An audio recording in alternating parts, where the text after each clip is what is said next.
hapon natong tanan, aniata karon sa Chocolate Hills Complex, no? Dinhi sa lungsod sa Carmen tungod kay nagpambi meeting ta regarding sa mga development dinhi sa atong Chocolate Hills Complex. Usas problema na ay mga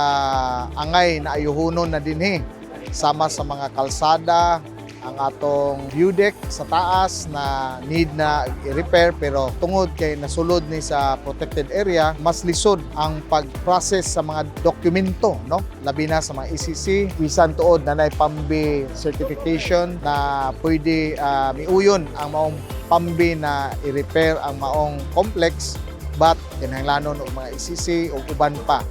So mao ni ang among gituki o naningkamot mi uban sa DNR, BEMO, ang atong Municipality of Carmen through the leadership of Mayor Cheche, and of course ang SB nila, and diapod ang atong SP na si Board Member Binlod mi attend aning maong tigom aron gayod na mahatagan ni og saktong solusyon and miabot sa mong punto na amo ni dalhon ang problema dito sa DNR Region 7 o ni Secretary sa DNR aron gayod mahatagan ni og eksaktong solusyon o guidance na unsay angay buhaton namo para ato ni mapaayo na dili ta makahimog kahiwian sa balaod anim kabahin sa protected area. So daghang salamat, Abante Bohol.